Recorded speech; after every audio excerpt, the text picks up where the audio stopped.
ये आपको कैसे मालूम पड़ेगा?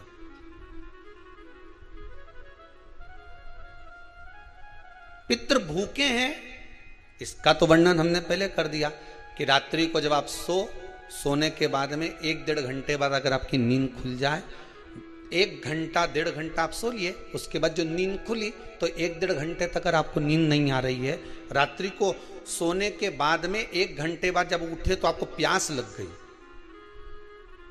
भूख लगने लगी, प्यास लगने लगी कि मेरे को पानी पीना पड़ेगा, घबराहट हो रही, पानी पीना पड़ेगा। 1-1.5 घंटे सोने के बाद अचानक नींद खुले और आपको प्यास लगे, समझ लेना आपके पितृ भूखे हैं और प्यास है।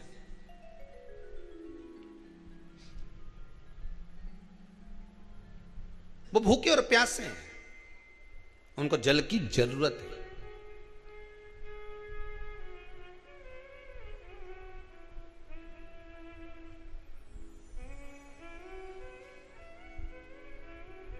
किसी भी नदी में, सरोवर में, कुंड में, बावड़ी में, तालाब में, आप तीर्थ में जाकर जब स्नान करते हैं तो स्नान करने के बाद एक काम का नियम बना लो कि अपने हाथ की अंजलि में जल लेकर अपने पूर्वजों को देना है।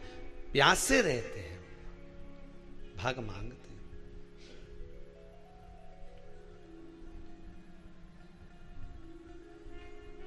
भाग प्राप्त करना। 3 वृक्ष पितरों के तुल्य हैं। नैमिषारण्य की कथा में भी कहा था 3 वृक्ष पितरों के तुल्य हैं। पहला पीपल, दूसरा वट वृक्ष, तीसरा बेलपत्र का वृक्ष। ये पितरों के तुल्य हैं। अगर आपको रात्रि में नींद नहीं आ रही है, ऐसा लगता है कि रात्रि को 1 घंटा 1.5 घंटा सोने के बाद कुछ गलत गलत विचार आने लगते हैं, नींद सुबह 3 बजे तक 4 बजे तक नहीं आती, 4 बजे के बाद फिर नींद आती है, तो एक प्रैक्टिकल जरूर कर कर देखना। एक प्रैक्टिकल करने में क्या जाता है, प्रयास करने में क्या कुछ जाता है क्या?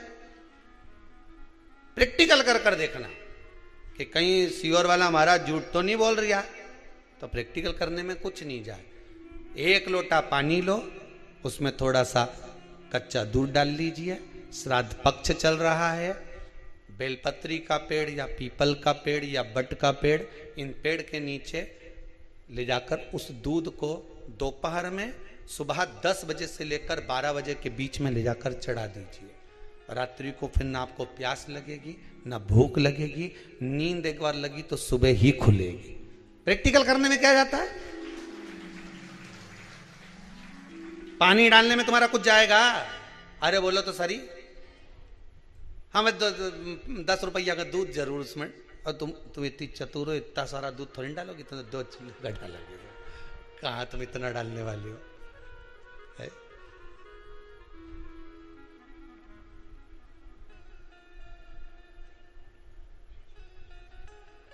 कहा बहुत चतुर लोग हो रहे संसार में हो।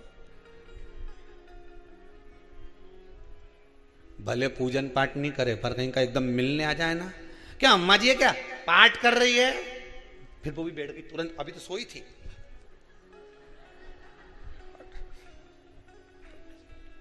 तुरंत।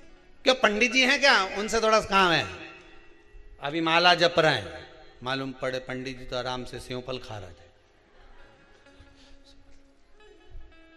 अब प्लेट सोफा के नीचे घुसे,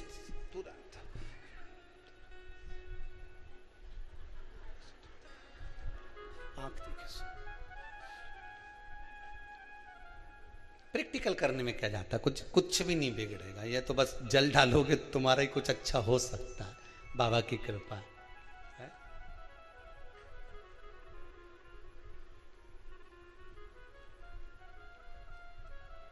तीन वृक्ष पितरों के तुल्य हैं। पहला जम के बोलिए पीपल, दूसरा बट वृक्ष, तीसरा बेलपत्री का वृक्ष। तीनों पीपल के वृक्ष में 52,000 ब्राह्मण एक साथ निवास करते हैं, इसलिए पितृतुल्य है। बट वृक्ष ब्रह्मा जी के मस्तक से बना, इसलिए पितृतुल्य है। और बेलपत्री का वृक्ष माता पार्वती जी के अश्रु से बना। जब आंसू गिरे थे माता जगत जननी जगदम्बा पार्वती के, उस समय पर पितृलोक में हलचल उत्पन्न हो गई थी। हमारी नातिन की आंख में आंसू कैसे आ गए? मैनावती की पुत्री है,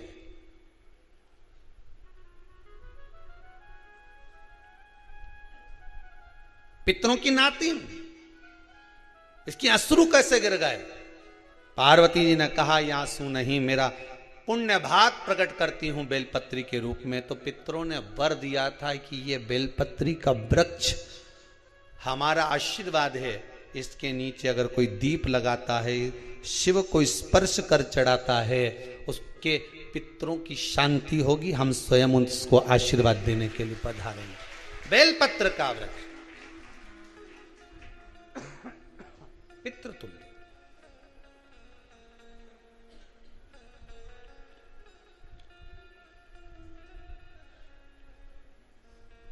तो रात्रि को अगर भूख लग रही है, प्यास लग रही है, तो पितृदोष।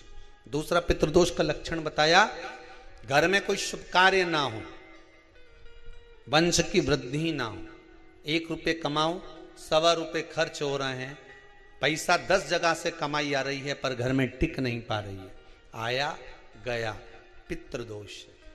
जरा सी कटोरी पड़ी है, उसके पीछे विवाद चालू हो जाए, पानी ढुल गया, उसके पीछे विवाद हो जाए, या छोटी छोटी बात में घर में क्लेश मचा हुआ है, पितृदोष है। समझ लो हमारे पूर्वज हमसे खुश नहीं है, प्रसन्न नहीं। कोई कहता है गुरुजी श्राद्ध बड़े बेटे को करना चाहिए कि छोटे को करना चाहिए? शिव महापुराण की कथा कहती है, अगर जायदाद का पूरा हिस्सा बड़े ने लिया हो और तुमने अपनी माता का दूध ना पिया हो तो एक ही को कर लेने दो। अगर माता का दूध पिया है और अगर एक अंगूठी भी ली है, जरा सा एक कपड़ा भी अगर सास का लिया है, तो श्राद्ध तो तुझे करना ही पड़ेगा, करना ही पड़ेगा।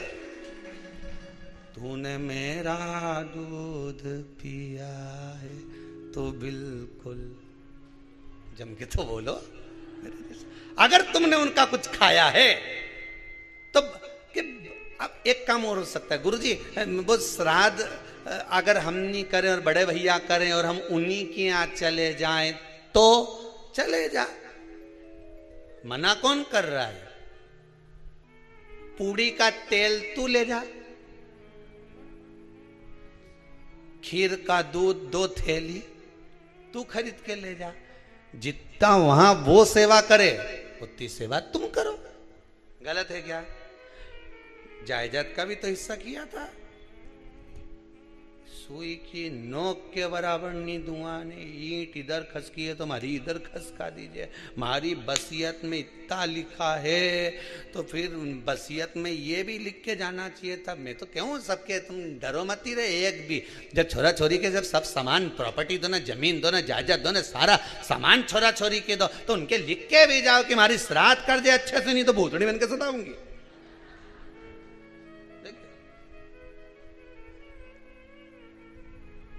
श्राद्ध करो। कितना दिया तुमको? बोलो, ईमानदारी से बोलना, कितना दिया? ढेरों। और एक बात बहुत अच्छे से कहूंगा, आप लोगों के जीवन में उतरे।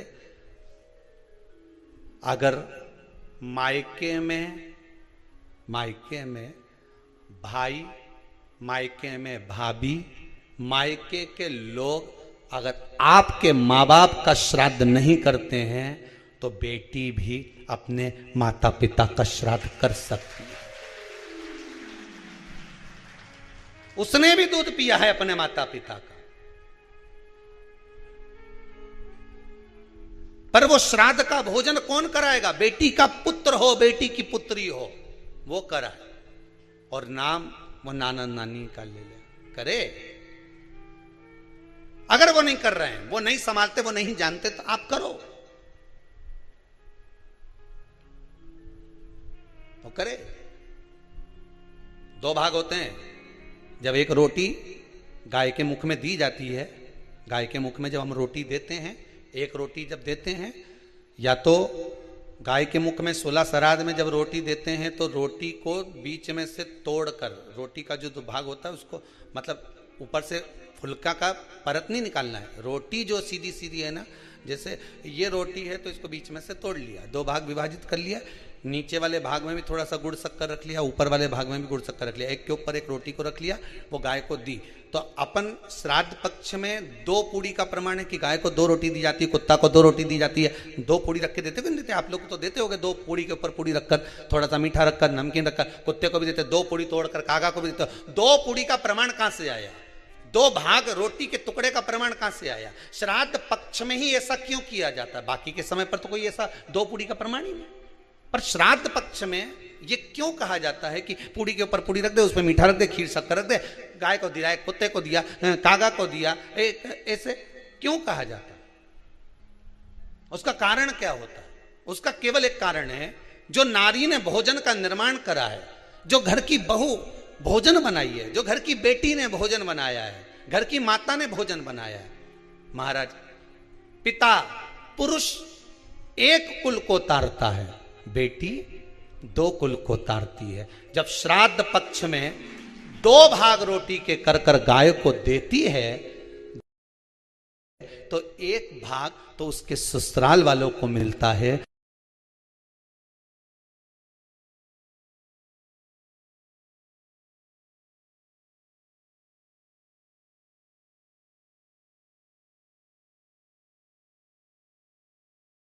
मायके को भी मिले, ससुराल को भी। जब गया जी का पिंड होता है तो नाना नानी सबका स्मरण कराया जाता है। 2 भाग,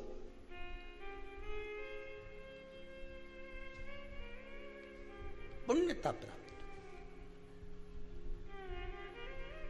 अब लोगों को मालूम तो है नहीं कि 2 पूड़ी क्यों रखते हैं, उसका कारण वर्णित है शास्त्रों।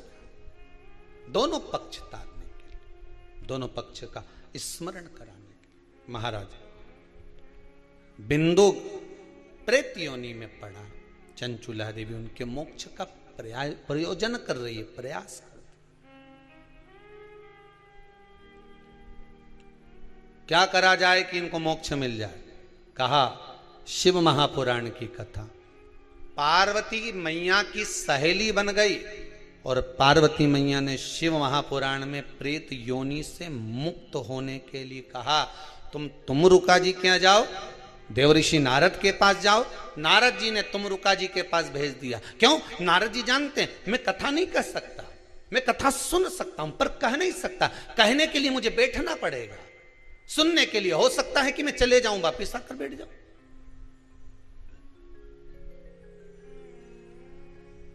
तुमरुका जी से कहा कथा कह दोगे? हाँ, कहने में क्या दिक्कत है? मेरे पति को प्रेत योनि से मुक्त करना है। तुमरुका जी बोलते हैं केवल तुम्हारा पति प्रेत योनि से मुक्त नहीं होगा।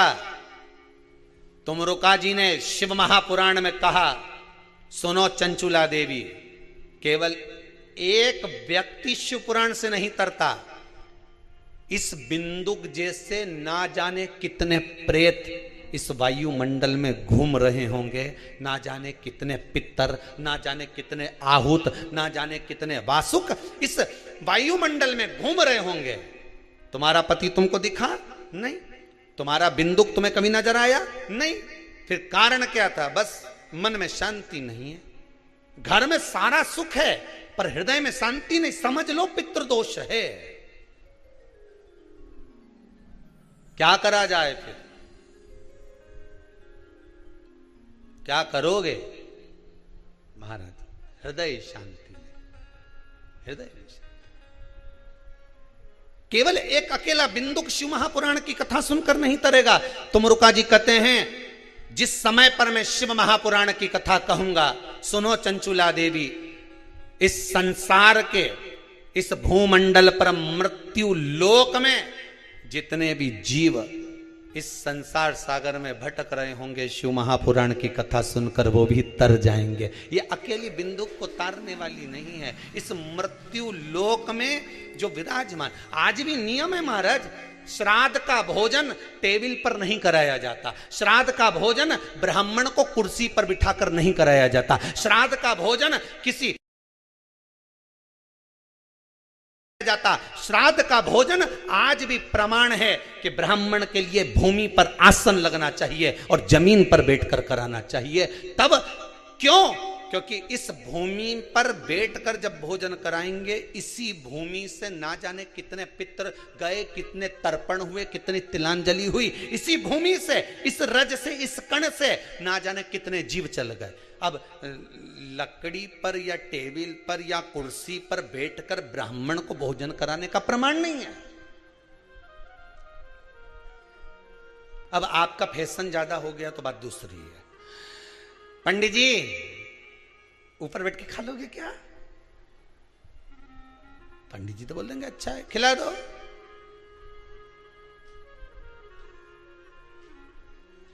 ऊपर बैठ के क्यों? वो झुकने में थोड़ी सी कमर लचक जाए, क्योंकि खीर परसेगी तो झुकना पड़ेगा।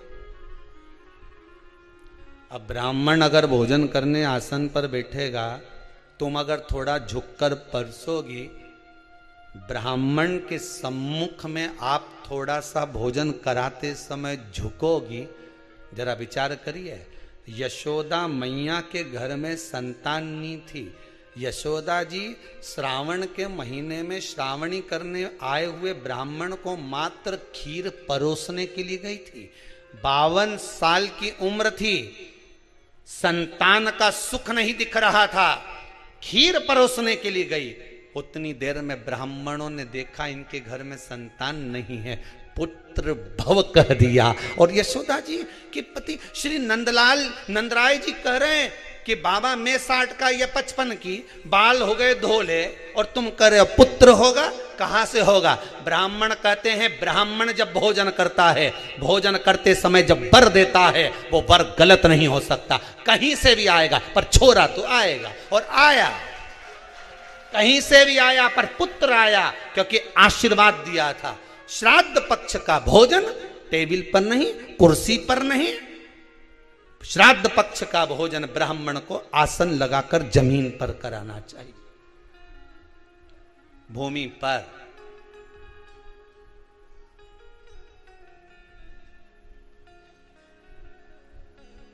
अब आजकल के ब्राह्मण भी थोड़े नीचे,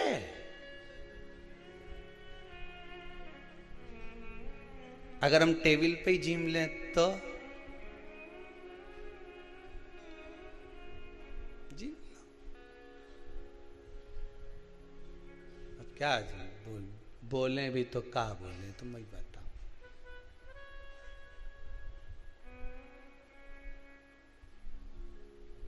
थोड़ा सा भाग भूमि का हो महाराज।